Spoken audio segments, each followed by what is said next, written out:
Hi everyone, this is Ayush and welcome to the next lecture. और आज हाँ यार, थोड़ा सा चिंदी सा चैप्टर पढ़ रहे होंगे। आई नो इसके बारे में मैं जानता हूँ कि सर इससे तो क्वेश्चन ही नहीं आते, तो फिजिकल वर्ल्ड क्यों पढ़ रहे हैं। देख, ये सच है यार। पहला मैं आपको बताना चाहता हूँ, देखो यार, फिजिकल वर्ल्ड पहले ही बता रहा हूँ नीट के सिलेबस में है, ठीक है। And it is very easy chapter, बहुत छोटा सा, बहुत छोटा सा चैप्टर है। ड्यूरेशन भी देख लोगे बहुत छोटी सी आएगी, ठीक है। तो यार मैं, देखो इस पे क्वेश्चंस, हाँ यार क्वेश्चंस इस पे नहीं आए हैं, but at the same time इसकी जो थ्योरी है इतनी आसान है। और सच्ची बता रहा हूँ, इसकी थ्योरी आप कभी ना कभी यूज हो ही जाएगी। अभी न्यूक्लियर चैप्टर पढ़ेंगे, इलेक्ट्रोस्टैटिक्स, ग्रेविटेशन पढ़ेंगे, अभी लेक्चर पढ़ाऊंगा तो थोड़ा थोड़ा उसका यूज आ ही जाएगा। तो इट्स जस्ट दैट भाई, I don't want to leave anything for this crash course. क्या पता हाँ अभी तक नहीं आया है, बट ऐसा थोड़ी होता है कि अभी तक नहीं आया तो कभी नहीं आएगा फ्यूचर में। लेट से कभी नीट 2021 में लेट से अगर गलती से आ गया, मुझे रिग्रेट होता रहेगा कि यार मुझे पता था, बता सकता था बट बताया नहीं मैंने। तो आई डोंट वांट दैट। अपनी तरफ से मैं कहना चाहता हूँ कि हाँ भाई मैंने बता दिया, ठीक है, मैंने अपनी तरफ से बता दिया। इसका जो इससे जो पॉसिबल हो सकता था क्वेश्चंस का आना, वो मैं आपको बताना चाहता हूँ, ठीक है। तो जल्दी से स्टार्ट करते हो, जल्दी से खत्म करते हैं। ओके, तो फिजिकल वर्ल्ड में जो सबसे इंपॉर्टेंट पॉइंट है, अपने सिलेबस में या फिर फिजिक्स अपने सिलेबस में भी और पूरे फिजिक्स की दुनिया में भी, there are total 4 fundamental forces in nature. तो पहला ही पॉइंट ये आता है, 4 फंडामेंटल फोर्सेस कौन से होते हैं। क्या आपको पता था? ग्रेविटेशनल फोर्स होता है, इलेक्ट्रोमैग्नेटिक फोर्स होता है, स्ट्रॉन्ग न्यूक्लियर फोर्स होता है और वीक न्यूक्लियर फोर्स होता है। ग्रेविटेशनल एक चैप्टर है, इलेक्ट्रोस्टैटिक्स एक चैप्टर है, न्यूक्लियाई हम पढ़ेंगे। तो ये चारों फोर्सेस का कहीं ना कहीं यूज हो ही जाता है, ठीक है।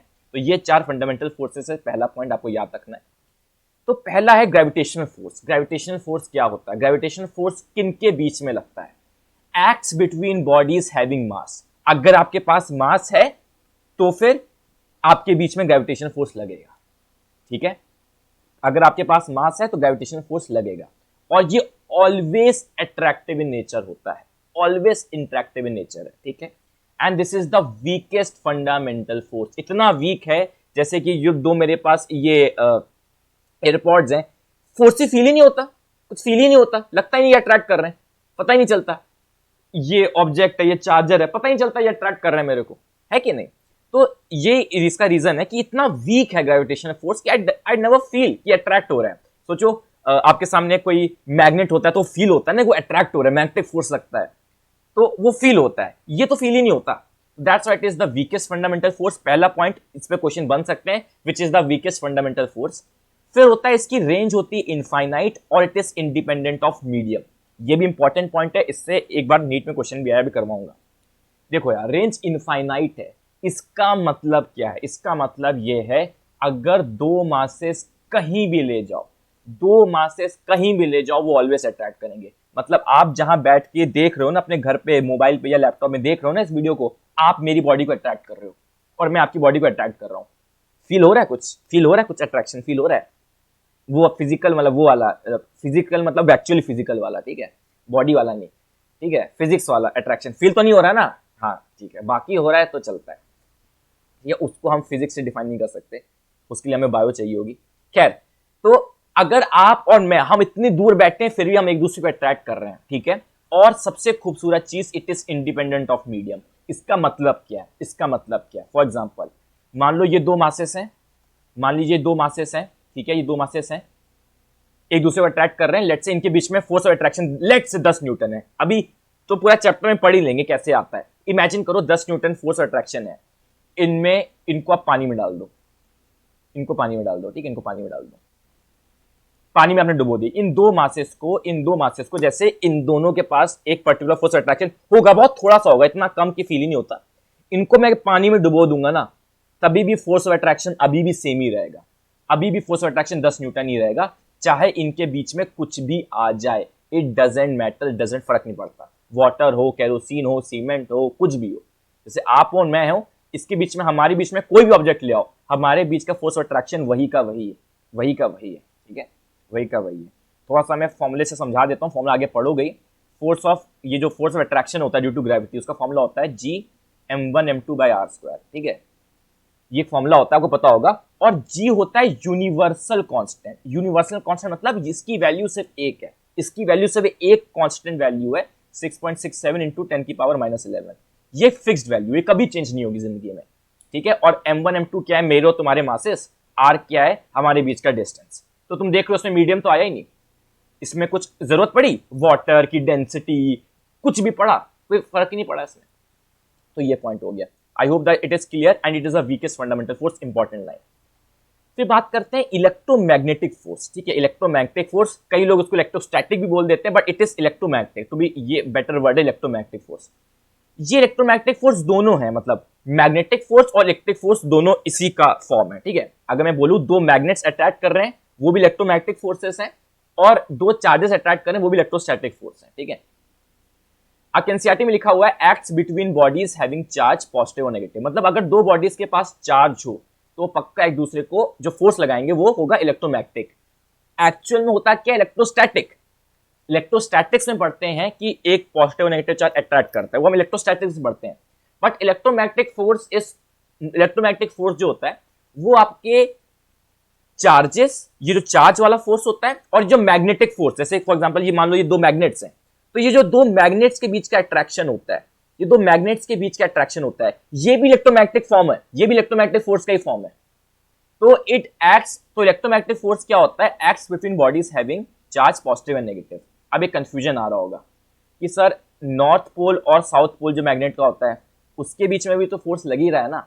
ये कंफ्यूजन तो आ ही सकता है कि हम इसमें से एनसीईआरटी में यही क्यों लिखा हुआ है, acts between bodies having charge, ऐसा ही क्यों लिखा हुआ है, ये क्यों नहीं लिखा हुआ है acts between two bodies, one having north pole other having south pole, ऐसा क्यों नहीं लिखा हुआ है? क्योंकि एक्चुअली जो मैग्नेटिक फोर्स होता है ना, कि जो दो मैग्नेट्स एक दूसरे को अट्रैक्ट करते हैं ना, उसके पीछे भी ना ये इलेक्ट्रोस्टैटिक्स ही लग रही होती है, उसके पीछे भी एक कैटायन एनायन ही लग रहे होते हैं। जो तुम जो देखते हो ना, दो मैग्नेट्स अट्रैक्ट कर रहे हैं कि एक मैग्नेट लोहे को चिपका दे रहा है, इसके पीछे भी भाई यही पॉजिटिव नेगेटिव चार्ज ही इन्वॉल्व है। इसलिए हम बात करते हैं acts between bodies having positive negative charge. Can be attractive, can be repulsive, can be attractive, can be repulsive. देखा यहां पे डिफरेंस आया, ग्रेविटेशन सिर्फ अट्रैक्टिव था, ये अट्रैक्टिव रिपल्सिव दोनों है। Range is infinite and it depends on the medium. इसकी भी रेंज इनफाइनाइट है। एक चार्ज ये है, एक चार्ज लेट से आपके पास है, अट्रैक्ट करते रहेंगे, रिपल करते रहेंगे। आपको ये चीज पता होगी कि जो लाइक चार्जेस होते हैं, लाइक चार्जेस रिपेल कर देते हैं और अपोजिट अट्रैक्ट, ये तो पता ही होगा, राइट, ये तो पता ही होगा, अपोजिट अट्रैक्ट। और रेंज इनकी भी इनफाइनाइट है and it depends on the medium पे डिपेंड करता है, ठीक है, मीडियम पे डिपेंड करता है। F is equal to, formula अभी बताता हूं। अभी देखो, मान लो कोई एक चार्ज है पॉजिटिव, एक चार्ज है नेगेटिव, एक दूसरे को अट्रैक्ट करें 10 न्यूटन से, इनको पानी में डुबो दिया, पानी में डुबो दिया। अब फोर्स ऑफ अट्रैक्शन क्या होगा, 10 न्यूटन से कम हो जाएगा, घट जाएगा, चेंज हो जाएगा, ठीक है। अभी इसमें नहीं बात करेंगे घटेगा कि बढ़ेगा, ये कह सकते हैं अभी चेंज हो जाएगा। 10 न्यूटन नहीं रहेगा, हो सकता है 8 न्यूटन हो जाए, हो सकता है 12 न्यूटन हो जाए, वो तो चैप्टर की कहानी है, वो चैप्टर में डिटेल में पढ़ लेंगे, बट चेंज हो जाएगा। सर फॉर्मूले से कैसे एक्सप्लेन किया, देखो फॉर्मूला होता है इलेक्ट्रोस्टैटिक फोर्स का, K Q1 Q2 by R square, F is equal to K Q1 Q2 by R square। Q1 Q2 क्या है, चार्जेस क्या पॉजिटिव चार्ज है, क्या नेगेटिव चार्ज है, R is distance between the charges, ठीक है, समझ में आता है ना। Q क्या है, positive charge negative charge. K क्या है, K is not a universal constant, K एक यूनिवर्सल कांस्टेंट नहीं है, ये मीडियम पे डिपेंड करता है। इस कांस्टेंट की वैल्यू मीडियम डिपेंडेंट है यार, ठीक है, मीडियम डिपेंडेंट है। इसके बारे में आगे कभी चर्चा करेंगे, बट याद रखना ये जो K कांस्टेंट है ये मीडियम डिपेंडेंट है। एयर के लिए वैल्यू कुछ और है, वाटर की वैल्यू कुछ और है, ये एक मीडियम पे डिपेंड करता है, ये एक यूनिवर्सल कांस्टेंट नहीं है। क्लियर होता है? तो ये इलेक्ट्रोस्टैटिक फोर्स, अगर दो चार्जेस को पानी में डुबो दिया, केरोसिन में डुबो दिया, जब बीच में दीवार खड़ी कर दी, दिक्कतें हो जाएंगी, फोर्स चेंज हो जाएगा। ठीक है, क्लियर होता है? अब प्लीज एक लाइन बहुत इंपॉर्टेंट है, आपको एक कंफ्यूजन नहीं हुआ क्या? कि यार ग्रेविटेशनल फोर्स था, इलेक्ट्रोमैग्नेटिक था, स्ट्रॉन्ग न्यूक्लियर, वीक न्यूक्लियर, बाकी फोर्स कहां गए हमारे? नॉर्मल फोर्स कहां गया? टेंशन फोर्स कहां गया? ये फोर्सेस कहां गए? सुनना मेरी बात, इसको रट लीजिए, इसको रट लीजिए, सुनना मेरी बात।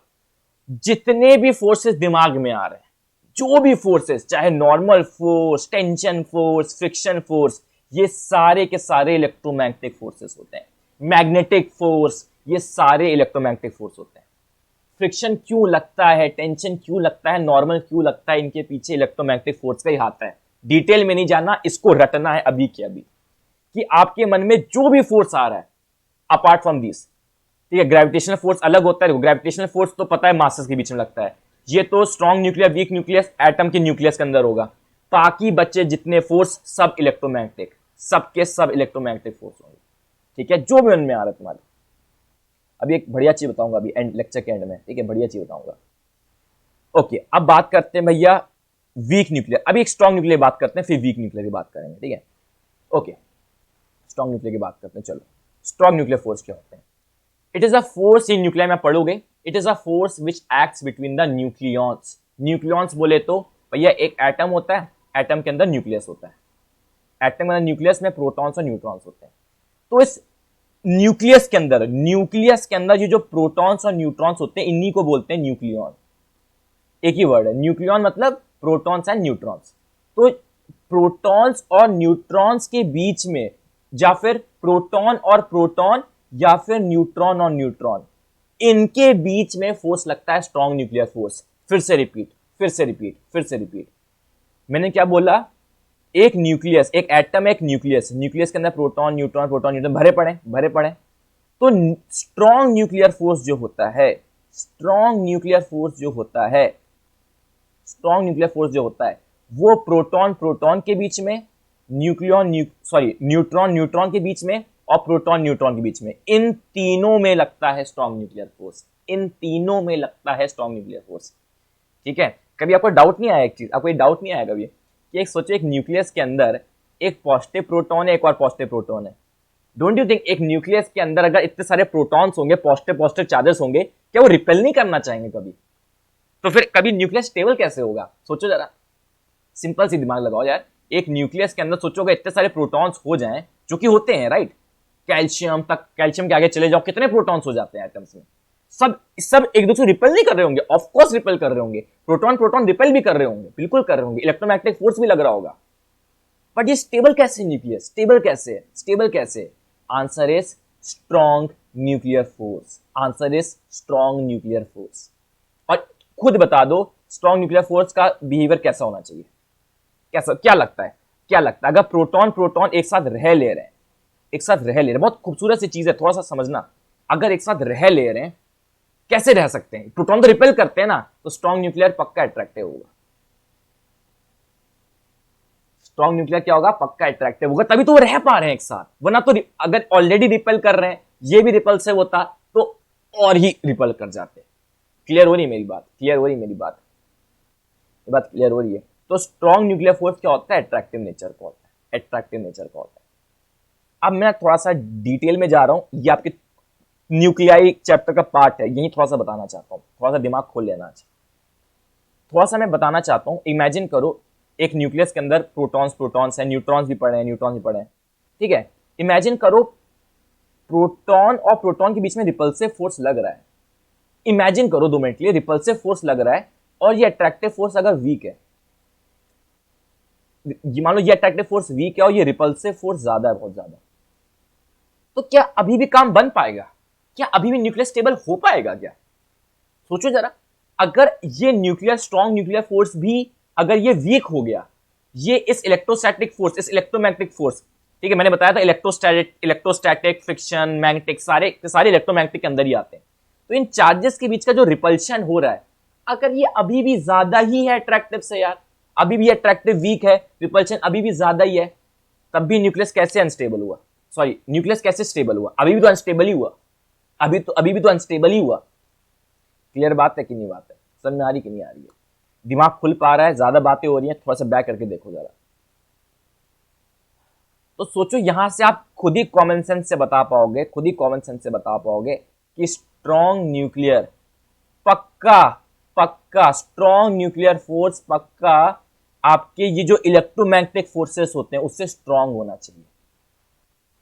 ये जो स्ट्रॉन्ग न्यूक्लियर फोर्स का जो अट्रैक्शन है ये पक्का स्ट्रॉन्ग ही तो होना चाहिए। अगर ये वीक हो गया तो अभी भी तो रिपेल ही कर गए, तभी तो इतने डेंसली बढ़िया तरीके से बंदे बाइंडेड है, क्योंकि इतना बढ़िया अट्रैक्शन लग रहा है इसमें फेविकोल का जोड़। ठीक है, ठीक है, ठीक है। It must be stronger than your electromagnetic force, it must be stronger than your electromagnetic force. ठीक है, क्लियर होती है मेरी बात क्लियर होती है। It must be stronger than your electromagnetic force. ठीक है, तो अभी तभी यहां पे लिखवाने जा रहा हूं मैं, एक इंपॉर्टेंट पॉइंट लिखवाने जा रहा हूं। It is the strongest fundamental force in universe, सबसे स्ट्रॉन्गेस्ट फंडामेंटल फोर्स है स्ट्रॉन्ग न्यूक्लियर फोर्स। ठीक है, स्ट्रॉन्गेस्ट फंडामेंटल फोर्स है, और ये कहां पे एक्ट करता है? Between the nucleons. ठीक है, अब आपको ये इंपॉर्टेंट लाइन सुनाई देगी, इंपॉर्टेंट लाइन है, पहले लिख लेना। Acts between heavier elementary particles, sorry, okay, यहां थोड़ा सा गड़बड़ हो गया। ठीक है, acts between heavier elementary particles like protons and neutrons. अच्छा, प्रोटॉन्स और न्यूट्रॉन्स को बोलते हैं हेवियर एलिमेंट्री पार्टिकल्स। ठीक है, हेवियर एलिमेंट्री पार्टिकल्स बहुत ही हैवी ड्राइवर है ना, बेटे मौज कर दी हमने। तो प्रोटॉन और न्यूट्रॉन आपस में स्ट्रॉन्ग न्यूक्लियर फोर्स लगा के मौज कर दी, ओ बेटे मौज कर दी। ठीक है ठीक है, तो ये acts between heavier elementary particles, important है हेवियर एलिमेंट्री। हेवियर एलिमेंट्री बोले तो प्रोटॉन एंड न्यूट्रॉन। क्लियर होता है? इतनी बात क्लियर होती है। अभी एक बहुत प्यारी चीज बताऊंगा, कोर्स की है, चलो बता देता हूं। ठीक है, अगर तुम इंटरेस्टेड क्या, वैसे भी पता होना चाहिए। एक बढ़िया क्वेश्चन माइंड में आ सकता है कि सर अगर प्रोटॉन है, कुछ न्यूट्रॉन्स यहाँ पे प्रोटॉन्स है, इमेजिन करो यार। अब मैंने अभी एक चीज बताई है, स्ट्रॉन्ग न्यूक्लियर फोर्स सब में लगता है, प्रोटॉन में स्ट्रॉन्ग न्यूक्लियर लगता है, प्रोटॉन न्यूट्रॉन में स्ट्रॉन्ग न्यूक्लियर लगता है, न्यूट्रॉन में स्ट्रॉन्ग न्यूक्लियर लगता है। लेकिन इलेक्ट्रोस्टैटिक तो पक्का इसमें लग रहा होगा, जो चार्जेस रिपेल कर, रिपल्शन तो इसमें लग रहा है, रिपल्शन इनमें तो नहीं लग रहा होगा ऑब्वियसली यार, न्यूट्रॉन के पास चार्ज ही नहीं होता है। ठीक है, न्यूट्रॉन के पास कोई नेट चार्ज नहीं होता है, प्रोटॉन रिपल्शन लग रहा होगा। बट एक क्वेश्चन आ रहा है कि अगर इनका अट्रैक्शन बहुत स्ट्रॉन्ग है, अभी एक दूसरे में घुस नहीं जाएंगे बिल्कुल।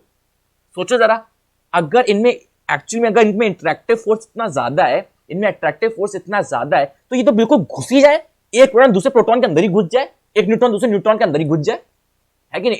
इतना क्योंकि अट्रैक्टिव फोर्स है भाई, ज्यादा अट्रैक्टिव फोर्स है, बिल्कुल घुस जाएगा, है कि नहीं? डाउट है कि नहीं? तो बिल्कुल जैसे रिपल्शन, जैसे अगर रिपल्शन एक्सेस में हो गया तब तो दूर चले जाएंगे, तो अगर अट्रैक्शन एक्सेस में हो गया तो बिल्कुल घुस जाने चाहिए ना, तो बिल्कुल घुस जाने चाहिए, एक दूसरे के अंदर घुस जाने चाहिए। घुसते क्यों नहीं है? ये बिल्कुल माँ बाप की तरह होते हैं, स्ट्रॉन्ग न्यूक्लियर फोर्स माँ बाप की तरह होते हैं।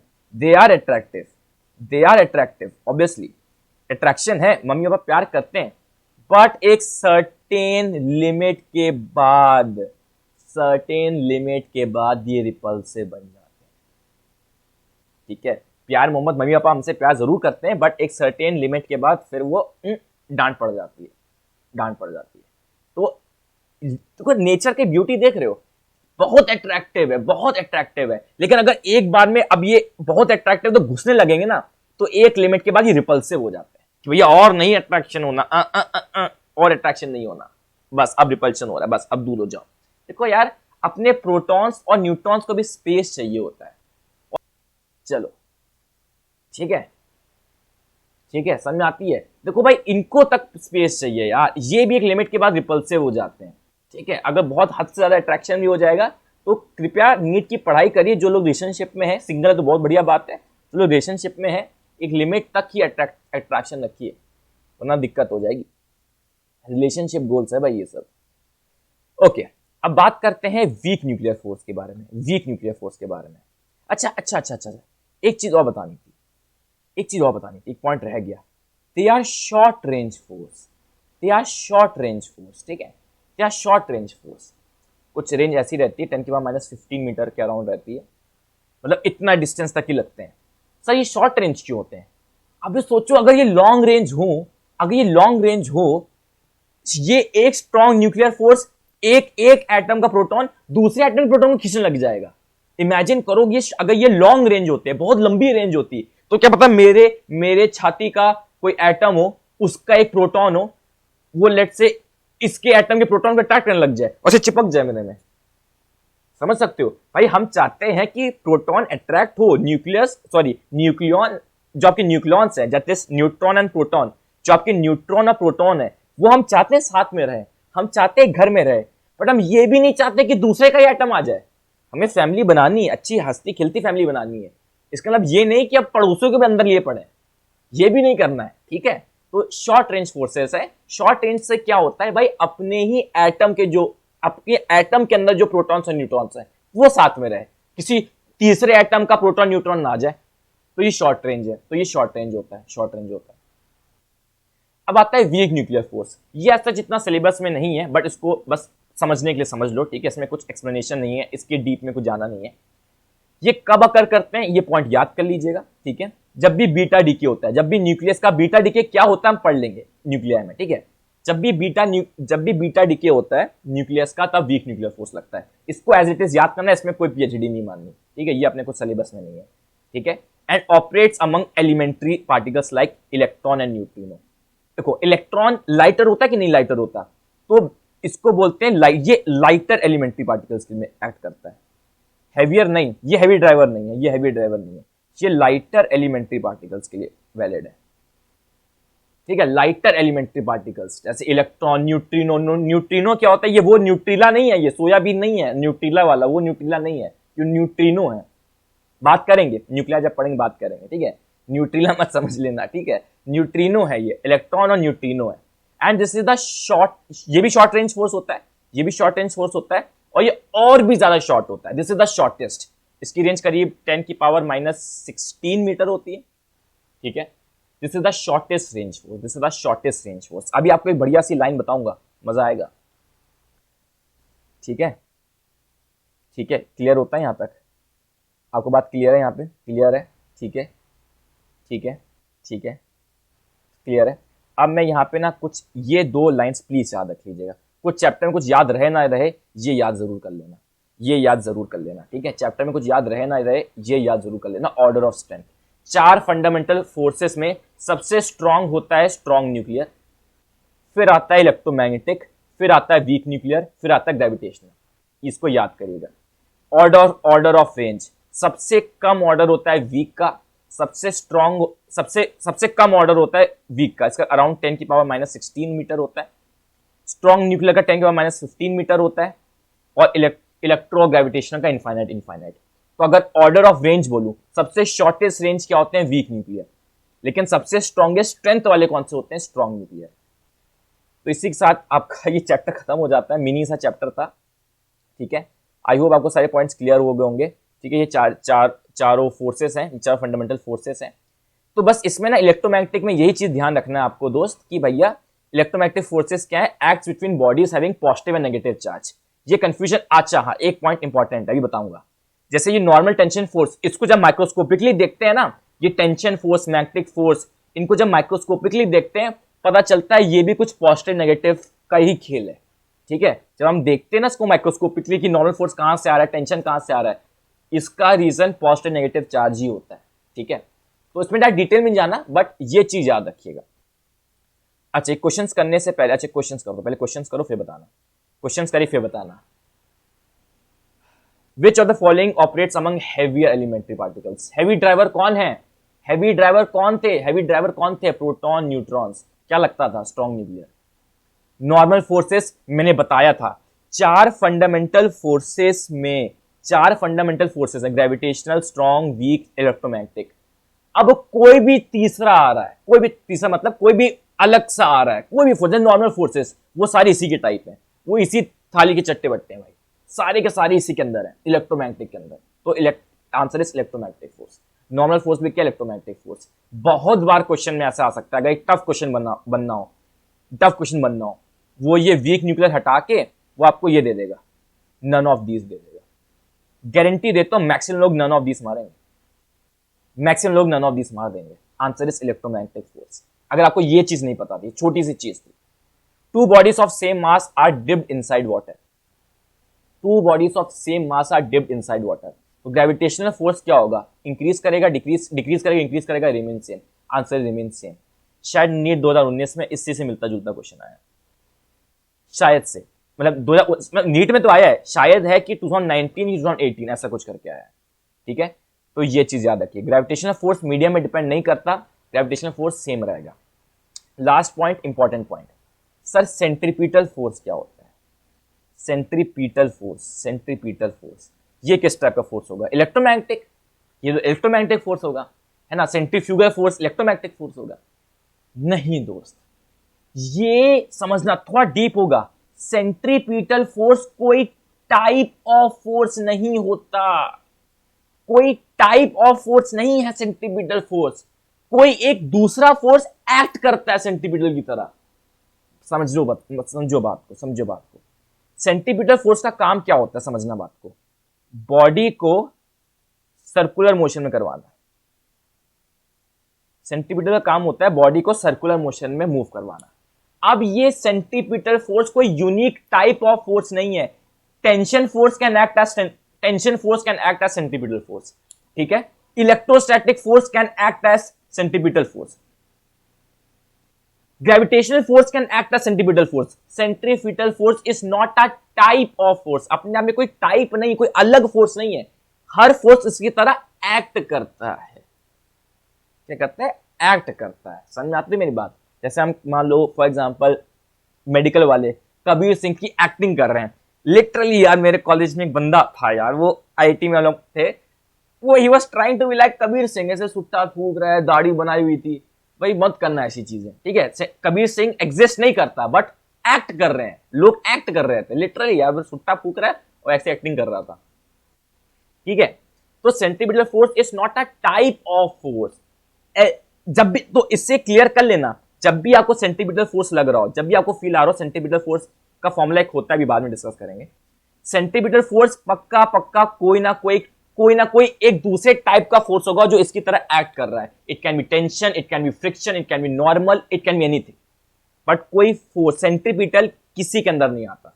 सेंट्रीपिटल एक यूनिक टाइप ऑफ फोर्स है ही नहीं। I hope the point is clear. I hope ये थोड़ा सा लॉजिक क्लियर होगा। मुझे कमेंट करके बताना कि आप लोग को ये सारी बातें पता थी। कमेंट करके बताना आपको क्या सारी बातें पता थी, कि आपको लगा कि हाँ यार कुछ दिमाग खुल गया, कि हाँ कल को अगर क्वेश्चन आता है तो आज हम कर पाएंगे, आज थोड़ा सा बेटर नॉलेज हुई। कमेंट करके जरूर बताना। टेलीग्राम चैनल्स दोनों के लिंक डिस्क्रिप्शन में है, रक्षिता के और मेरे दोनों के। Make sure you join the channel, ठीक है। Thank you so much.